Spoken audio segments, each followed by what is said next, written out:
Yeah.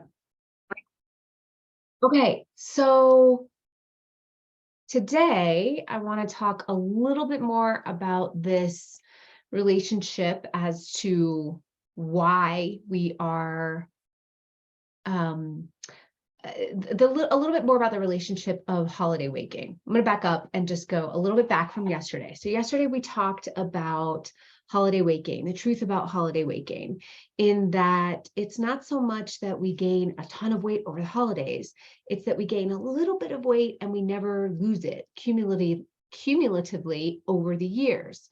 So if you can imagine, if you spent 5 to 10 years gaining 1 to 2 pounds, maybe 3 pounds over the holiday season, in the sort of 8 weeks, 8 to 12 weeks between whether you start at Halloween or around, Thanksgiving and all the way through the new year, and you never lose it, then as you can imagine, it becomes problematic weight over time. Okay. Um, but I want to talk a little bit more. One of you asked me after the video yesterday, um, well, how come we get into this holiday weight gain? Like what makes us gain weight specifically over the holidays? And I sort of breezed over it, but I'll go a little bit more in depth today, which is it's a combination of less movement, so less energy expenditure, and a little bit more energy intake. So eating a little bit more, moving a little bit less, which you may have heard this before, right? We're talking about eating more, moving less. And there's been a huge backlash in society about, look, weight loss, weight gain is not about eating less and moving more. And here's my news flash to you. Yes, it is. So it's about more than that. There are more factors involved than just eating less and moving more. But ultimately, scientifically, when we come down to brass tacks, it is about the fact when we gain weight, it's about the fact that our energy balance is in a surplus. And when we want to lose weight, our energy balance needs to go back into a deficit. That is ground zero, foundational material for how this works. Now, are there things involved in why it makes it difficult to maintain a sustainable deficit? Yes, there are many, many factors involved for why creating and sustaining a deficit can be challenging, but it does not change the foundational truth, which is that we need to maintain and sustain a calorie deficit in order to lose weight. Okay, getting off track. So the reasons why we end up gaining a little bit more weight over the holidays is that we are largely, my view of this is largely people get into a challenging mindset. And that mindset sounds something like this. The holidays only happens once a year. I deserve to have these types of foods. I only get them once a year. Or maybe I'm really stressed out because I have a lot of family stuff coming up and now I'm eating emotionally. Or, maybe it's Thanksgiving and I'm just going to forget about it and do whatever I want and I'll worry about it tomorrow. We get into these mindsets of deservedness, of rationalization, of all of the reasons why it's okay for us to eat that way. And now let me say very, very, very clearly, it is okay for you to eat that way. Okay. If that's what you choose, if that's what you want, if that's what feels good, no problem. I am not an advocate of feeling restriction or deprivation. Now remember, restriction and deprivation truly is a feeling. It is it's a choice, which is a topic we'll go into, as the weeks go along here together. I am not advocating for you to feel restricted and deprived over the holidays if that is your relationship with saying no to things. If your relationship with saying no to things is to automatically feel restriction or deprivation or this isn't fair, I am not advocating for those emotions. There's a lot of ways that we can work through that relationship. That's a topic for another day.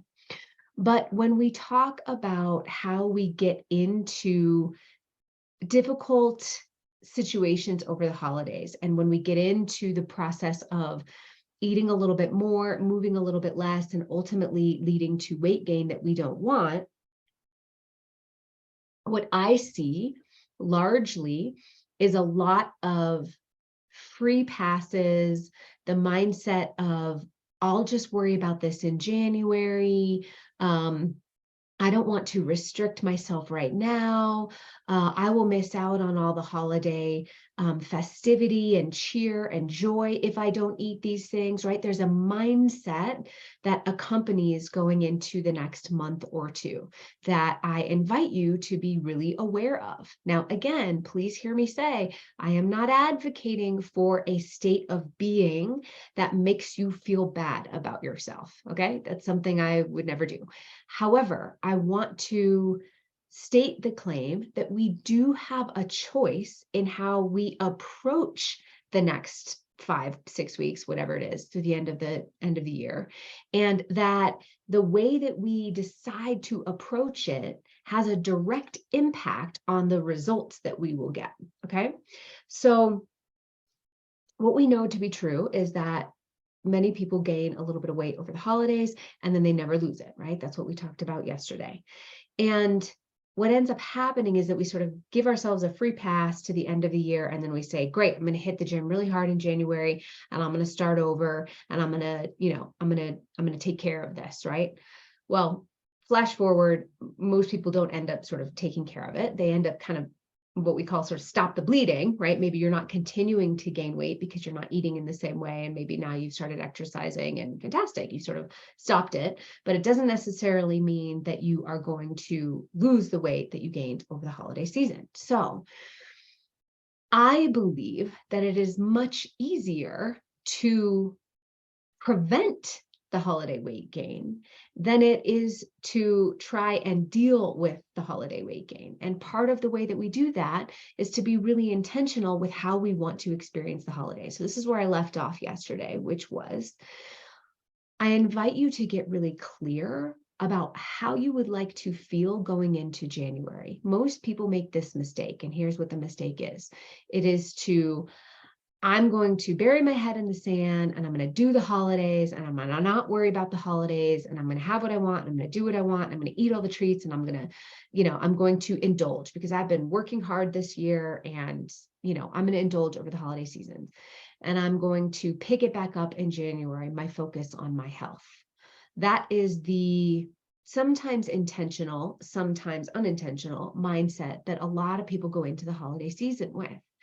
And because of that, because the mindset that's leading us is, I'm not going to worry about this, I'm going to worry about it in January, we are much more likely to overindulge in the things that we are eating than if we had a different mindset that sounded something like this. Yes, I am going to discern and decide what feels worth it to me over the holidays. I'm going to enjoy myself. I'm going to connect with my family. I'm going to eat some things that feel delicious and really delectable, right? I'm going to enjoy and have joy in this season. And I am also going to manage and monitor and take care of my health. Both of those things are important to me. And even just holding that mindset that allows space for us to enjoy the holidays, but in a very intentional way, leads to the outcome of not consuming the same amount and type of food that you would consume if you decided or were unintentionally saying, forget it, I'll worry about it in January. So just the switch of the mindset and being clear about being intentional and being proactive with your behaviors will change specific variables like how much you eat and what kinds of food you eat just by having a different mindset. So let's talk about this in action. Yesterday, I asked you to think about what you would like to feel come January. And if you did some of the homework, it might sound something like, I want to feel empowered. I want to feel confident. I want to feel energetic. I want to feel vibrant. These are all things that I've heard before. Okay.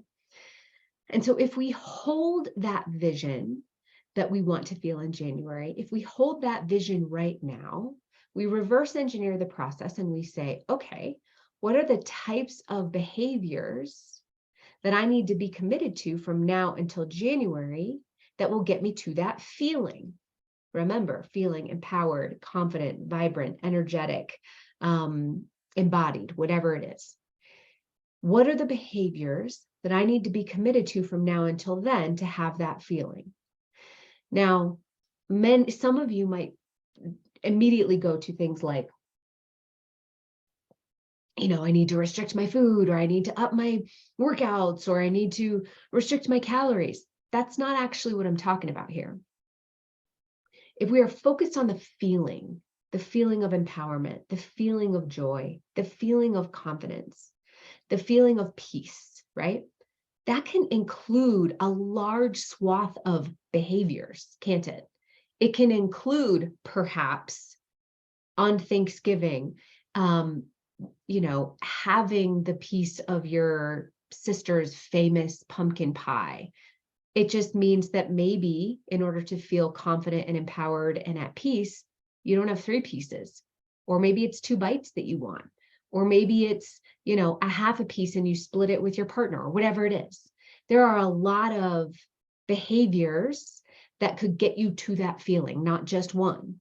But in diet culture, we go to the one set of behaviors, don't we? We go to restricting our food, restricting our calories, upping our exercises. We have this misconception that the only way to get to feelings and emotions that we're looking to get to is by this set of behaviors, which many people associate with, discontent, right? This sort of restriction of calories and upping my exercise in order to work off my meal.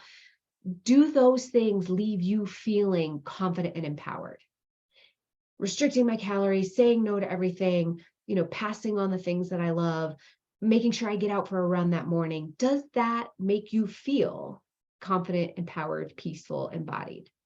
For a lot of people, the answer is no, right? So what I'm offering is that there are a lot of behaviors that can get us to that feeling.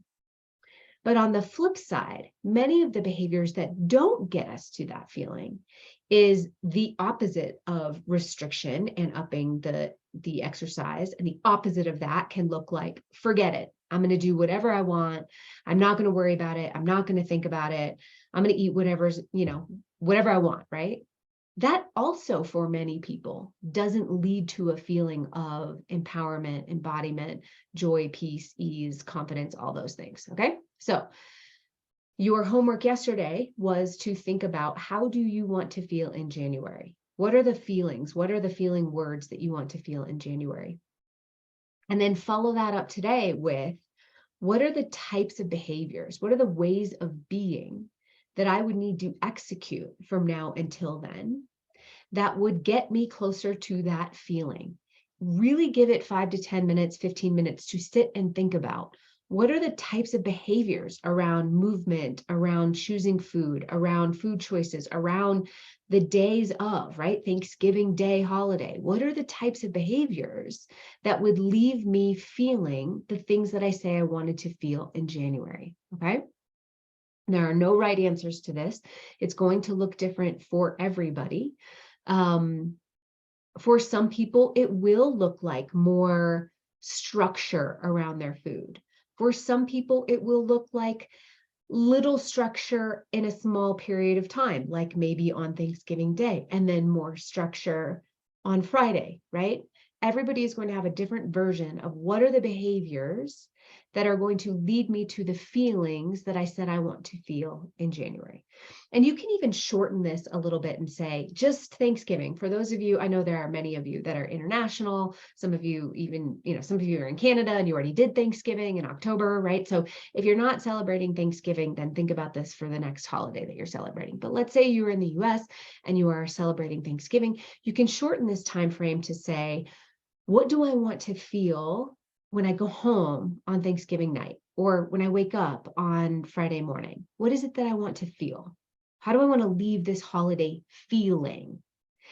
And then we're going to back into that by saying, okay, great. What are some of the behaviors that I could execute that will leave me feeling that way?